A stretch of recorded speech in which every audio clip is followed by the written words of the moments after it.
Hey, what's up? Like, totally time for 90210. Well, hello, everyone. Welcome back to the 90210 show. My name is Mark. With me is always my girlfriend, Carol. How you doing, Carol? Hey, what's up? Much. We've had a good week and a better week than Brandon's had. That's for sure. Oh, yeah.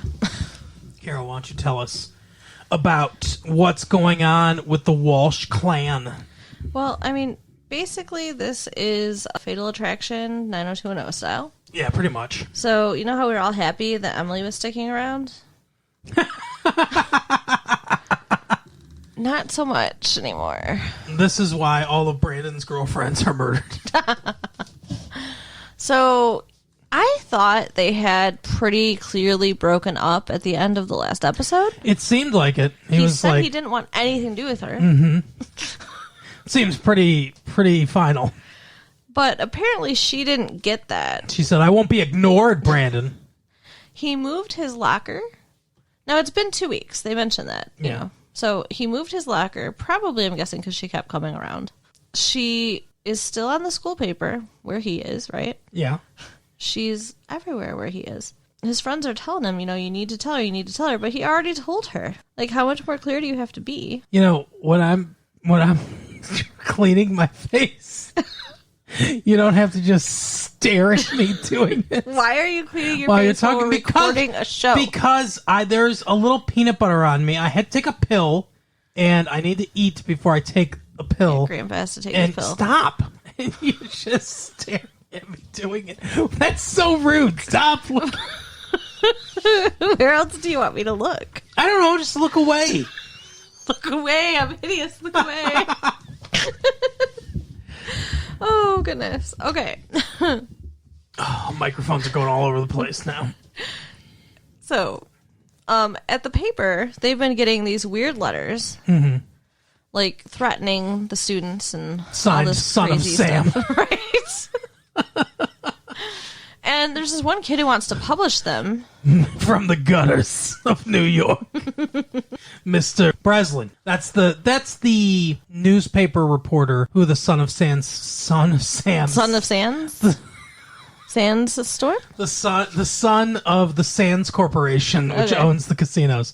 No, the son of Sam sent him letters, Jimmy Breslin. Yeah, so the paper is receiving these letters. Yeah. And the Blaze. Andrea will not dignify them with, posting them. Yeah, one of the guys says we should post this. It's like political satire, and the thing says the letter says, did you ever notice that the people that live above Melrose or whatever, some street, Sunset Boulevard, something like that, are empty-brained, like they have the biggest egos and the smallest brains, or something like that. And like I said, what is that satirizing? Right. How is that satire? Do you think that they're not serious? That they're satirizing someone criticizing Beverly Hills people? I don't understand how that's satire. Yeah, I think he just doesn't understand the meaning of the word satire. Oh, the newspaper is the best place for him to be then. Right. Seriously, we were introduced to Jimmy Olsen for like 5 minutes in this episode, and I'll bet he never comes back. Jimmy Olsen? Yeah, that's what he looks like. Okay. What a scoop, Andrea. You don't know who Jimmy Olsen is? No. Superman's friend? Nope. He works at the Daily Planet with Superman. Well, that makes sense. We might see to that. Everyone else, it did make sense right away, yes. Oh my gosh, you're being mean again. He was making fun of me earlier about my blonde moments. I'm not blonde, nor do I act like a blonde. No offense, blondes. But you have moments. Anyway. You can't deny that. Maybe. Anyway. She accidentally said drive-through movie theater instead of drive-in.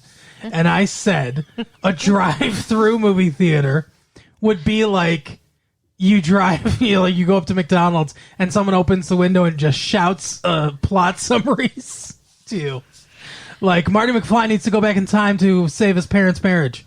And I said, you can't do that in the winter. She was still talking about drive-in movies, but Mean. Or every once in a while, you'll just come up to me and be like, we got a letter. And then I'm supposed to, like, I'm a detective. That's what you do in conversations. You lay little clues around. Shut up. And then I have to discern their meaning. You know, it wouldn't kill you to ask. Just ask a question. Do you want to give me information?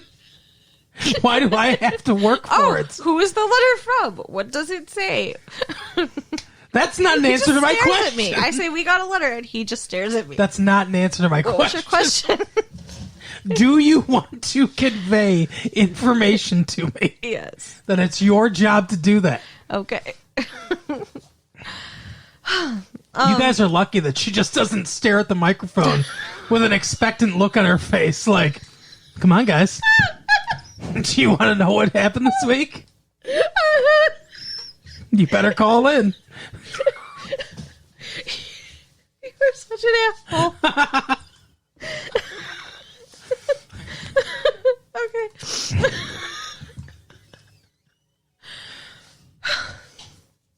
Okay. Brandon and Emily. Yep. Brandon goes to the Peach Fit because she keeps calling his house and hanging up. Right. So Steve's like, "Come on, let's get out of here. Get your mind off of it." Mm-hmm. And then he takes the phone off the hook, so she can't keep calling. So then she's like, oh, "Okay, I'm going to go to the Peach Pit where I know he'll be." How does she know he'll be there? I don't know. She has cameras. She's probably just in the bushes watching him. She has a tracker in this car. So she shows up there, and he tells her, like, "Look, I don't want to be mean. I don't want to think we should go out anymore, blah, blah, blah." Steve says you gotta just be straight with her. Just tell her it's over. Like a Band-Aid, rip it off fast. Right. Which he already did. "I don't want anything to do with you." That's what he said. He should not have to say anything else. But like you said, apparently she thinks this is just a fight. Right. So he walks her, because he's a gentleman, he walks her to her motorcycle, and her tire's been slashed. Yeah. Which the guy in the letter said that he wanted to slash everyone's BMW tires. Which, motorcycle, BMW, not the same. No. Not even a little. Very few motorcycles made in Germany, actually. And she is so upset about having had her tires slit that she doesn't want to be alone in her house where her parents are gone for the weekend. Parents are out of town. And Brandon, I don't feel safe being alone. Someone went to the Peach Pit and slashed my tires. Obviously, they know where I live. Right? Oh, she's such a manipulative bitch freak. Anyway, he brings her home. The real actress is lovely, though. Yes, I'm sure. Shannen Daugherty, Miss Brenda. Shut up. She is not happy because she doesn't like Emily in the first place. No, never has. And now she has to let her sleep in her room. Well, she hooked up with Dylan when they weren't together. What? When the first time that we saw Emily, remember you were like, "Oh, she looks familiar to me." The first time that we saw Emily, when she moved to West Beverly, Shannen Daugherty, Brenda and Dylan were not dating, and she hooked up with Dylan, and then the next night she went out with Brandon. She made dates with both of them, and she fucked Dylan, and then she went out with Brandon. I don't remember any of this. Yeah, it happened. Wow. Yeah. Really? Yes. You're not just messing with me. Nope. As She much as I fucked love Dylan. Yeah. And, okay. Why doesn't Dylan act like he even knows her? He does know her. I mean, he doesn't act like he likes her, that's for sure. Well, I don't think he likes her anymore. He liked her that one night. Yep. But she said, okay, never mind. We'll get there. But, I mean, she says in this episode that she wanted Brandon to be her first time. Does she? Yeah. Oh, weird. Actually, she kind of implies that he was her first time, but I don't know that they had sex. Maybe she didn't have sex with Dylan. She definitely dated him. Okay. She definitely went on a date with him, and then the next day went on a date with Brandon. Okay. Weird. Very weird. Slut. Anyway. Well, apparently that's what everyone made her feel like. Yes. That's what she says. So you would have been right there with him. Right. Well, and Brenda and Brandon's bathroom connects to their bedrooms. Yeah. It's like a little walkway. It's like this house was made just for them. Yeah. It's weird. Yeah, they share a bathroom. How many bathrooms do you think that house has? 3? There's probably one attached to the parents' bedroom, the one attached to their bedroom, and then one downstairs. Yeah, that's what I was thinking. Makes sense. Rich people. Yeah, his company pays for that house. That's so crazy. Can you imagine? And then he has a salary. Like, let's let you live in a house for free and give you money to live on. A house in California. In Beverly Hills. It's not like it's in Idaho. Right. You know? Beverly Hills house. They're paying some money for that house. So she goes through this bathroom and at first is just creepily touching his stuff and staring at him while he sleeps. Yep. Which I was like, crawl in bed with him, it'd be less creepy. And she does. And she starts kissing him, and she put something in his drink that he didn't want or knew was there. And it went in his mouth, when he drank it. And now I think she wants to put something in her mouth. Wow. That he's not going to know till he wakes up. Wow. That was a long way. One step too far. Was it? That's over the line. Constantly criticizing another human being's looks like she's pretending like she's 45 years old. That's okay. But that's over the line, huh? I guess not. All right. Okay, so Brandon wakes up. One time on this show, I implied that I got a kick out of seeing dogs incinerated. But this is one step over the line. Never mind. You do whatever the hell you want. Yeah, freak. So he wakes up and is making out with her. Yeah. And then has more willpower than any other 17-year-old boy in America. And even though he's woken up from sleep to a girl in his bed, ready to go, says no. Yeah. Would you be able to do that? It depends on who it was. If it was her? Yeah, I think I'd say no. Because it wasn't you. Aw. Are we dating in this scenario? He's single, so no. I don't know then. That's a hard thing. That's a hard thing to say. Right. So, turns out in the morning, Mrs. Walsh is on the phone with Emily's mother who called looking for her because, she never came home last night because, they're not out of town. Liar. She is a pathological liar Yeah. in this episode. I think overall, I think it was pretty dishonest what she did to him. She probably lies a lot. Yeah. So, what else is going on? There's a float. They're building a float because they finally beat Beverly Hills, or it says West Beverly beat Beverly High. Yeah. I think it's West Beverly and Beverly. Yeah. It's so weird.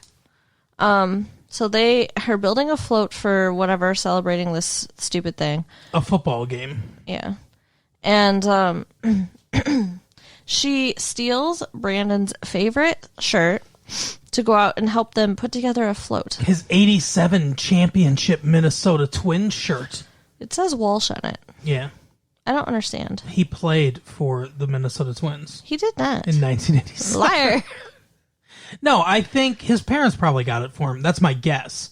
So it looks like an authentic Minnesota Twins jersey. I'm sure it's, because there's a whole thing. There's knockoffs of jerseys and stuff like that. And then there's ones actually licensed by Major League Baseball so that they're, like actual replicas. They could be, like, they're made just the way that the shirts that the players wear. So I'm assuming it's one of those, which means it's more expensive.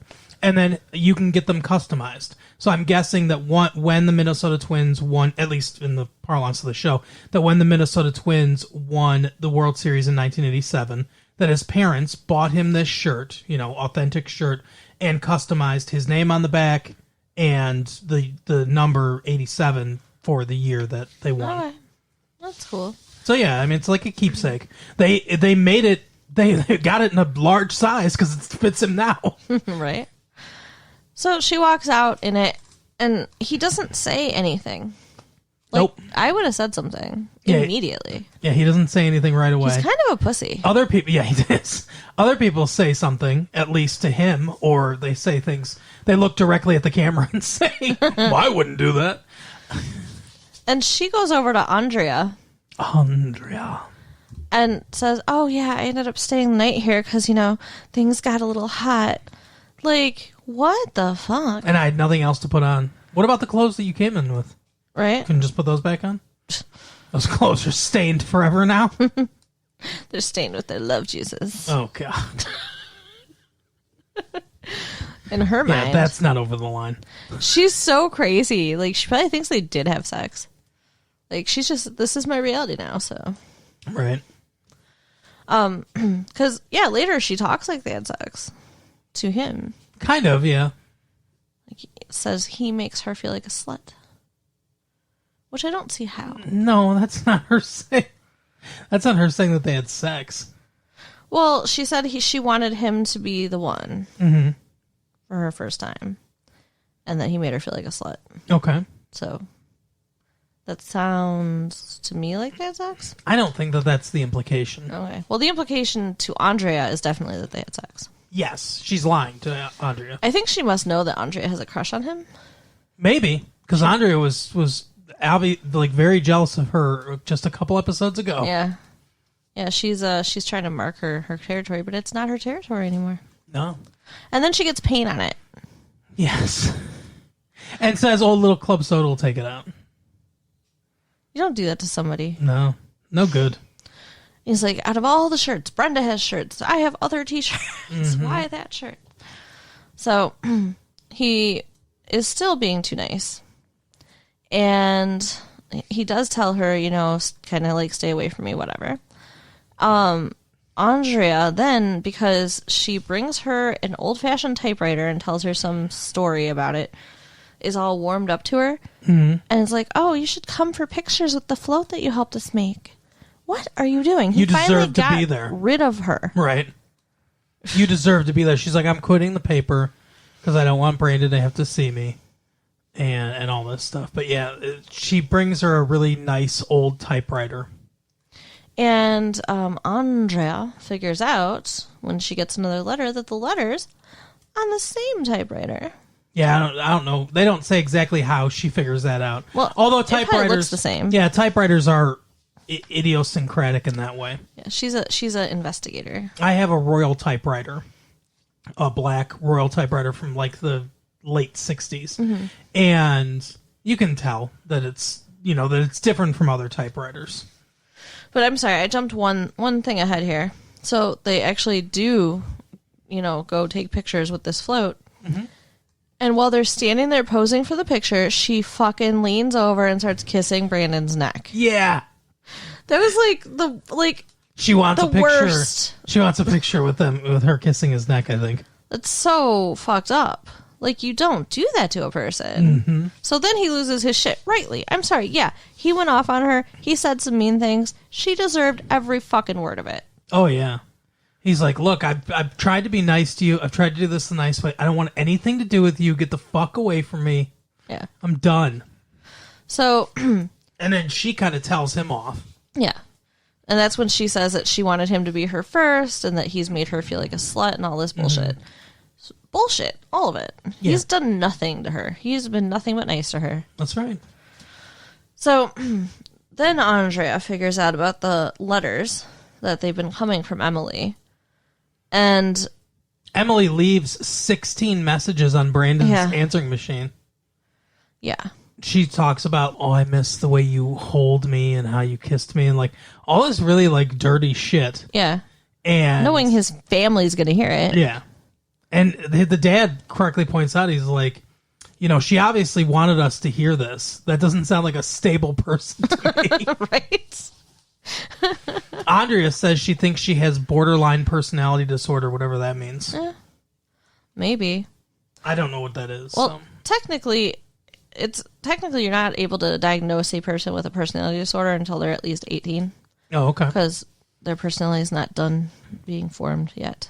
But Carol's into all this stuff. I'm studying, and I want to go into psychology.